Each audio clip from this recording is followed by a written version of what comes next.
안녕하세요. 원성도 TV를 찾아주신 여러분 환영합니다. 오늘은 한민족의 희망 28번째 형제의 나라들 첫 번째 황금보금입니다. 저는 말년에 유튜브를 가까이 하는 그런 취미 생활을 하는 것을 상당히 감사하게 생각합니다. 뭐 여러 번 얘기했지만 저의 형편이 그거 외에는 다른 것을 할 만한 그런 신체적인 조건이 안 되기 때문에 이것이라도 할 수 있어서 그 무료하고 긴 시간들 또 고통의 시간들을 이렇게 같이 함께 지날 수 있어서 참 다행스럽게 생각을 하는 바입니다. 제가 유튜브를 한 지가 한 1년쯤 되는 것 같아요. 1년이 채 안 되는구나. 한 10개월쯤 되는 것 같은데, 금년에 시작했으니까. 그런데 유튜브를 이렇게 자주 들락거리다 보니까 우리 한국 사람들이 이 역사에 대해서 상당한 관심을 가지고 있다는 것을 알았어요. 그 대표적인 사진이 이 사진 같습니다. 신채호라고 하는 우리나라의 유명한 역사학자가 역사를 잊은 민족에게 미래는 없다 하는 이런 말을 남겼어요.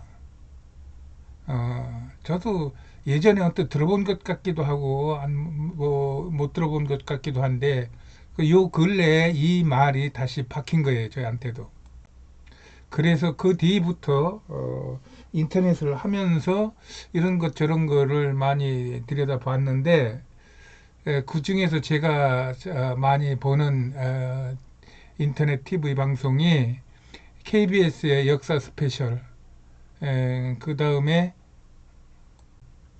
대한사랑 역사학회라고 하는 데서 운영하는 방송이 있고, 인문학으로는 그 김동길 교수의 그런 인문학 강의를 보고, 그 다음에 시사로는 이 국토 TV라고 하는 그러한 TV 프로그램을 자주 봅니다.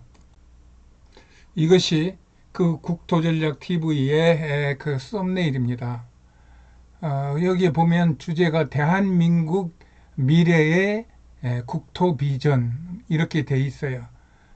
이렇게 유튜브가 일방적으로 상당히 편향적인데 이 국토 비전, 국토 전략 TV라는 것은 제목 자체로는 상당히 편향돼 있을 것 같은데 그 내용을 이렇게 발췌하는 그 자료들을 발췌하는 그런 그 기준이 상당히 그 균형을 갖고 있어요.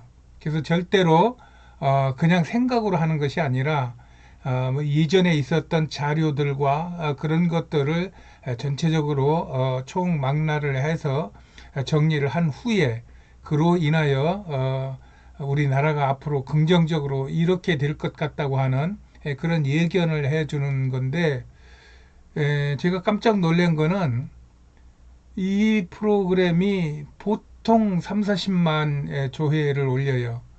그리고 가끔 가다 보면 100만 이상 올리는 것도 있고 아무런 어떤 그 기교를 부리지 않고 그냥 역사 그 뭐야 강의하듯이 그렇게 어떤 여자 아나운서가 쭉 그냥 아나운싱만 하는데 그런데 사람들이 그렇게 막 3, 40만, 100만 이렇게 몰리더라고요.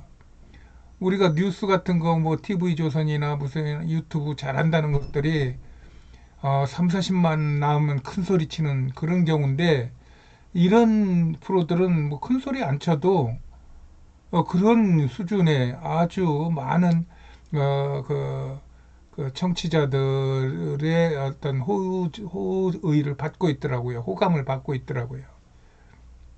저는 요즘에 그걸 알면서 그렇구나. 우리나라 국민들이 정말 역사를 좋아하는구나. 그래서 어떤 사건을 보면은 그것을 꼭 역사적으로 같이 해석을 해보려고 애를 쓰는 민족이구나. 이런 생각을 하면서 같이 생각을 그들과 맞물리니까 재미있어요. 생활이. 저의 삶은 이렇게 재미있을 수가 없는데 삶이 육체적인 삶만 삶은 아니잖아요. 우리 같은 경우에는 정신적인 삶도 있고 또 영적인 삶도 있고 그런 모든 면에서 나름대로 저희가 만족할 수 있는 이런 생활을 하는 것에 대하여 감사하고 행복하게 살고 있습니다.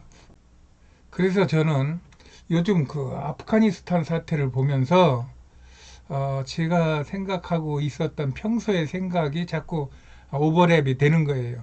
저는 뭐 아프가니스탄, 카자흐스탄, 파키스탄, 뭐 다말, 터키, 헝가리, 몽골, 한국, 미얀마, 타밀, 뭐 사하공화국, 알래스카, 멕시코에 있는 인디언들 이런 모든 사람들을 동료로 보고 있거든요. 예, 그런 상태에서 이 우리하고 같은 동질적인 개념을 가지고 있는 아프가니스탄에 저런 어려움을 당하는 것이 무슨 연유인가 하는 것을 알고 싶어서 그 얘기를 하려고 그랬습니다.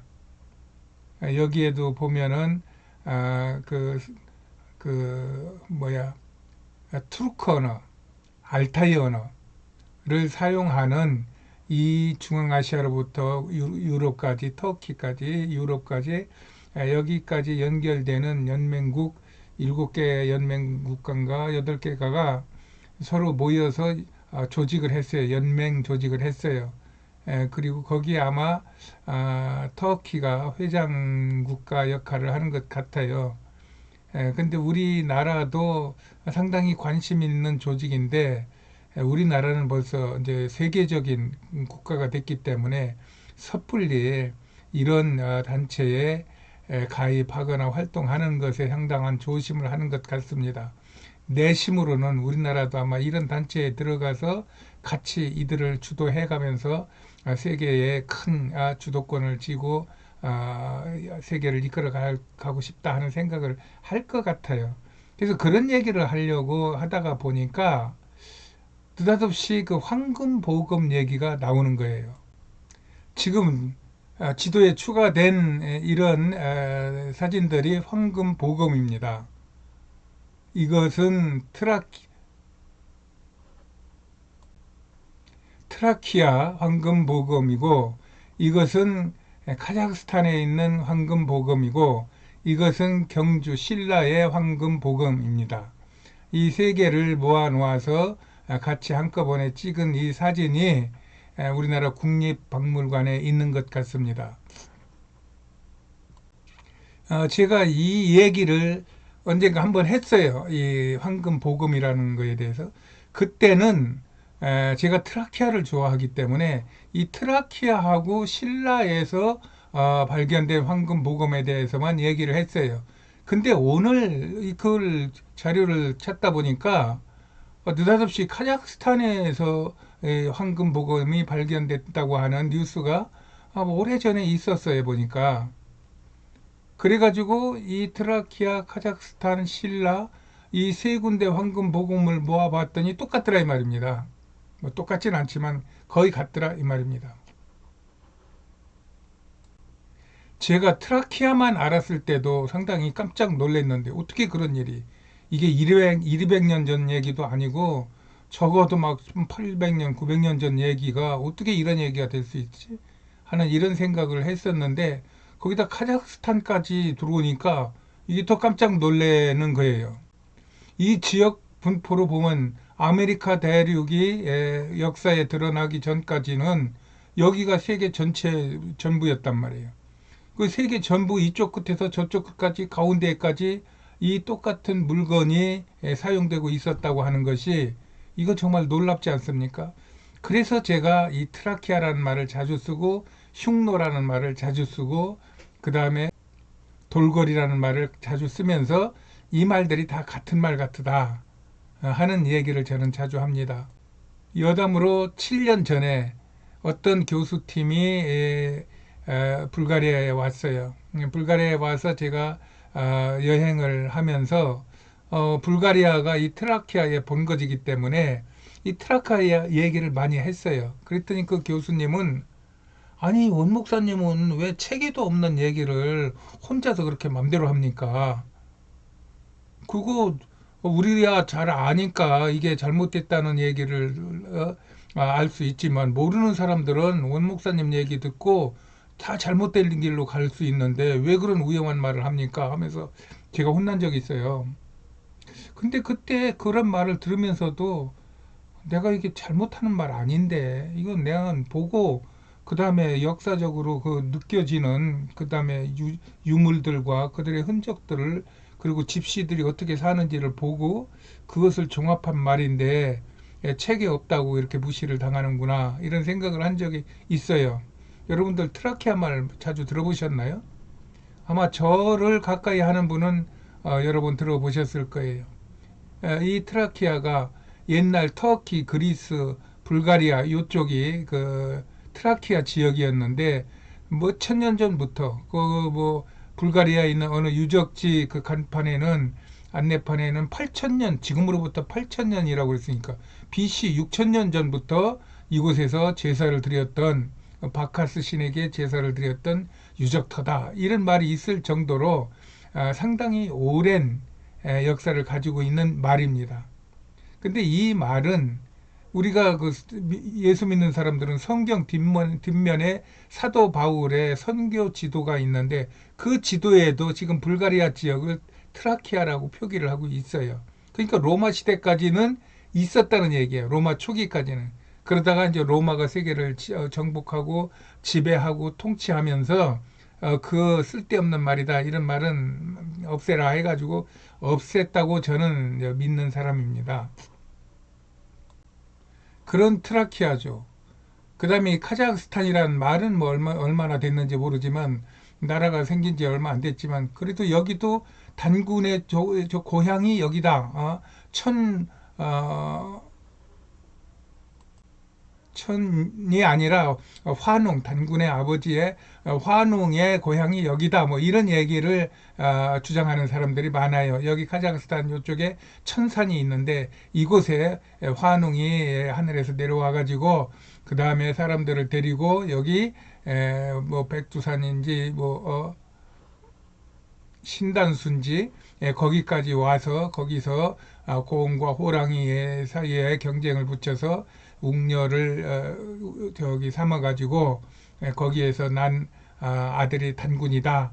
뭐 그래서 단군 조선이 뭐 30 몇 대인가 이렇게 쭉 이어져 온 것이 고조선이다. 뭐 이렇게 얘기하는 사람들도 있는데 그들 얘기가 이 카자흐스탄을 중심으로 삼으면서 카자흐스탄과 이 그 단군 조선을 연결시키더라고요. 우리나라 그 김정민 박사라고 하는 분이 이 카자흐스탄에서 박사 학위를 받아왔는데 이분은 국제 정치를 연구했다는데 그 역사에 아주 해박한 지식을 가지고 있더라고요. 예, 그래서 이분이 그런 얘기를 참 많이 해요.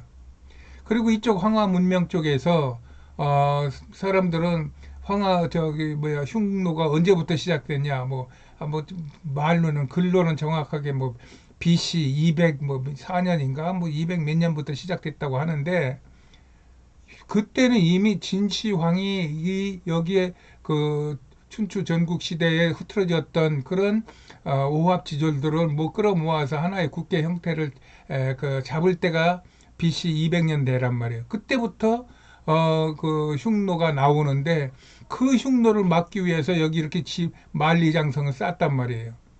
그러면 이게 BC 200 몇 년부터라고 볼 수가 없는 거예요. 그 민족들은 언제부터인지 모르지만 이 이쪽 만주 쪽으로부터 해가지고 우리나라 한반도 만주, 몽골, 그 다음에 카자흐스탄, 그 다음에 이쪽 트라키아 평원 여기를 말 타고 뛰어다니던 사람들이다 이 말이.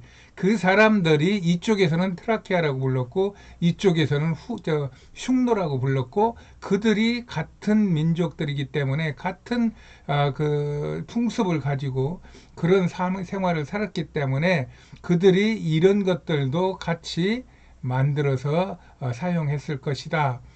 저는 이렇게 보고 이거 한번 얘기를 해야 되겠다 해서 이것으로 주제를 바꾼 겁니다.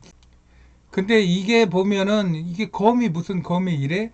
이런데 이거는 무슨 얘기냐면은 이 안에 검이 있어요. 검이 있는데 워낙 오래된 것이라서 이 겉에 보이는 부분은 그 가죽 집, 검집이에요. 그러니까 검을 보관하고 검을 차고 다닐 때 허리에 차고 다닐 때 끈 같은 거로 연결할 수 있는 그런 그것인데 이것이 안에 있는 검하고 겉에 있는 그 검집하고가 엉겨 붙은 거예요. 이제 시대가 시간이 오래 갔으니까 이거를 뗄 수가 없는 거예요.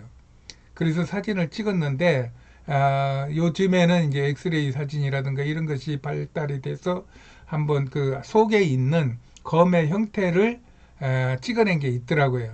그러니까 단검이에요. 보면은 이런 검이 이 적어도 1000년 전, 2000년 전, 3000년 전에 이 전 세계에 골고루 흩어져 있으며 그것이 우리나라에서도 있었다는 얘기입니다.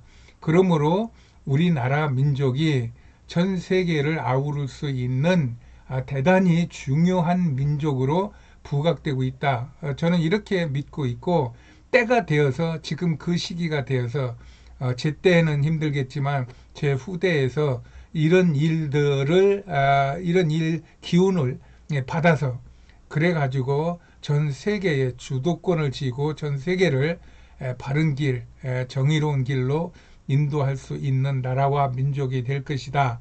이것이 제가 가지고 있는 국토 전략 비전에서 배운 그런 비전입니다. 그래서 저보다 뭐 100만 명 이렇게 보는 그런 프로그램을 제가 이제 보고 나서 뭐 그렇다 저렇다 말하기에는 이거는 언감생심이죠. 그러나 그런 분들은 저보다 더 많이 알 것이고 또 혹시라도 이런 데 관심을 갖고 있는 어린 학생들이라든가 아직은 이런 것을 새롭게 보시는 분들한테는 이런 게 도움이 되겠다 하는 생각을 가지고 만들었습니다.